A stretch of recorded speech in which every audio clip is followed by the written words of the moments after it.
Bom dia, boa tarde, boa noite. Hoje eu venho convidar vocês a vir conhecer o Centro Cultural do Mestre Amaral. Só lembrando que o Mestre Amaral também vai começar a tocar toda quarta-feira ali no Bar do Porto, próximo da Praça Marcílio Dias.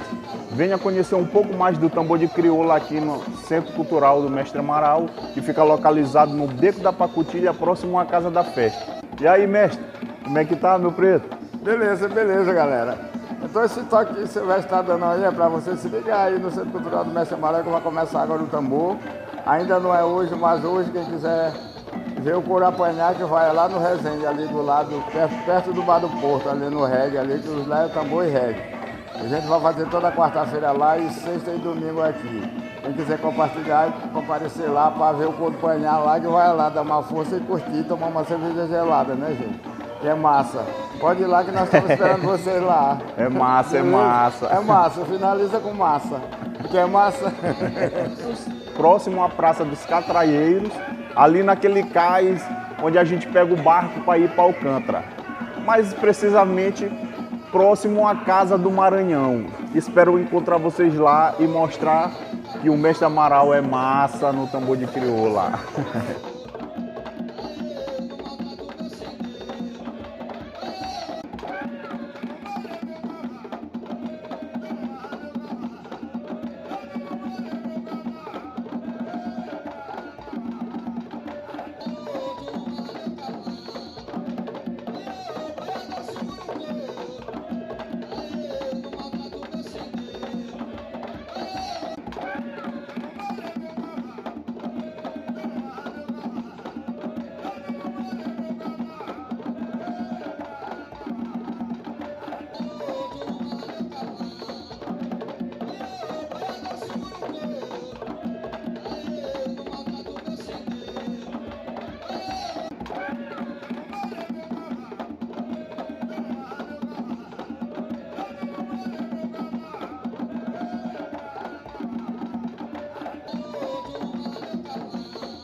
O tambor de crioula é uma manifestação de matriz afro-brasileira que se expressa por meio do canto, da dança circular e da percussão de tambores. As suas origens elas remetem à vida dos negros escravizados, e essa é uma tradição passada principalmente entre os negros por meio de crenças, devoções, repertórios orais e técnicas corporais específicas. A manifestação recebe esse nome porque o único instrumento que a gente tem é o tambor, e de crioula porque essa é a denominação utilizada para se referir aos negros descendentes de escravos. E nesse caso, como a gente é uma dança praticada principalmente por mulheres, elas são chamadas de crioulas. Os primeiros registros dessa manifestação são dos inícios do século XIX, o que significa para a gente dizer que é uma tradição que tem no mínimo 200 anos e que vai apresentar algumas características, dentre elas a incrível capacidade de adaptação, permanência e resistência. Isso porque os elementos ligados aos negros, principalmente a matriz afro, eles foram duramente perseguidos. Isso porque o elemento negro está na escala mais baixa da nossa sociedade. Mesmo após a abolição da escravatura, os elementos da cultura popular, sobretudo negra, eles foram duramente perseguidos. E essa repressão ela vai durar até o fim da década de 1950, somente após 1970 é que o tambor de crioula e outras manifestações culturais do Maranhão eles vão romper com os limites das periferias e vão ocupar outros espaços. Bom, esse espaço é o nosso espaço de memória. Aqui a gente tem alguns elementos que caracterizam o tambor de crioula. Dentre eles a gente tem o São Benedito, que é o santo padroeiro do tambor de crioula. Muitos dos grupos eles surgem em devoção e em homenagem ao santo. A gente tem ainda, bom, aqui nós temos as indumentárias, a forma com que esses grupos eles se apresentam atualmente. Normalmente as mulheres de saia comprida, blusa de renda, colares, torso na cabeça, braceletes e pés descalços. Os homens, calça neutra, camisas de botões e chapéu, normalmente de palha ou de couro. Aqui a gente tem algumas dessas representações, onde todos os integrantes do grupo eles estão com a mesma estampa. Isso é uma característica que vem aí após a década de 70, com a introdução do tambor de crioula nos espaços públicos e com a intensificação do turismo. Isso se apresenta como uma espécie de farda. Isso porque, de início, nos primórdios dessa manifestação, nos primeiros registros, as pessoas elas utilizavam as roupas que elas tinham. Cada um se apresentava com aquilo que tinha e da maneira que achava melhor. Mas com a institucionalização dos grupos e da brincadeira, a gente tem essa necessidade de que cada grupo eles se uniformizem. Mas cada grupo, ainda assim, vai apresentar, através das estampas, suas próprias características.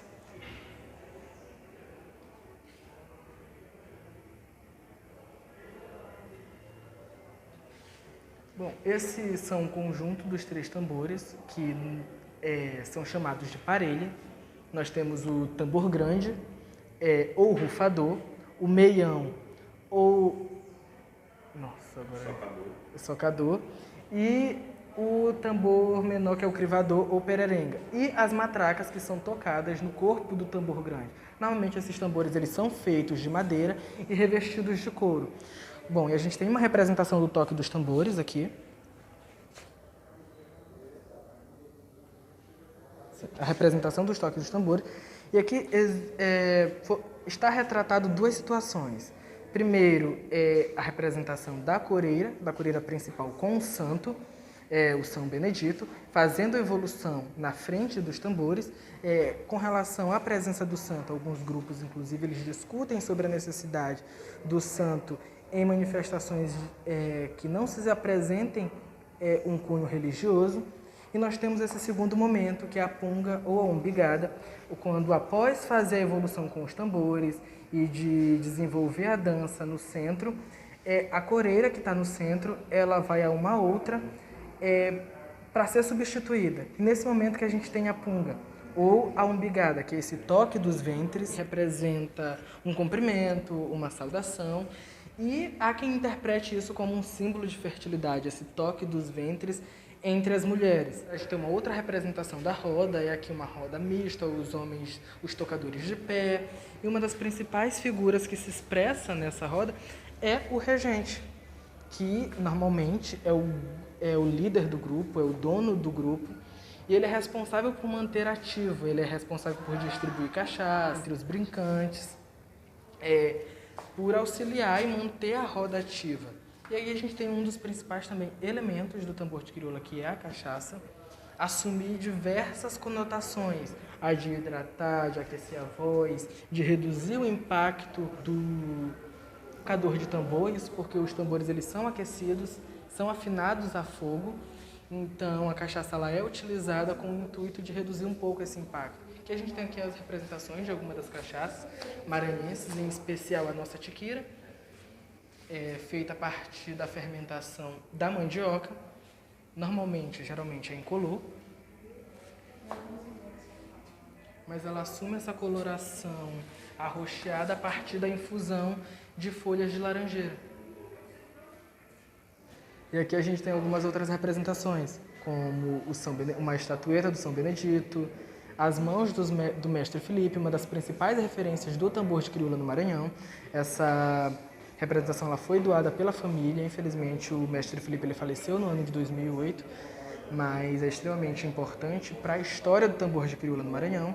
E nós temos ainda uma estatueta feita por um artista estrangeiro, e essa estatueta ela representa a curiosidade dele, pois é extremamente interessante você ver um elemento da cultura popular, um tambor sendo tocado de terno e gravata. Isso porque as pessoas elas também utilizavam as suas melhores roupas, normalmente a roupa de domingo, para brincar o tambor. Bom, por fim, um conjunto de estudos eles foram feitos com o intuito de preservar a memória do tambor.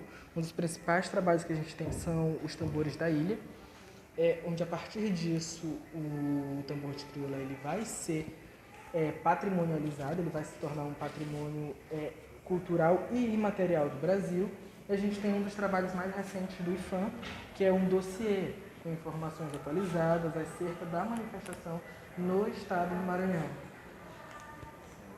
Isso.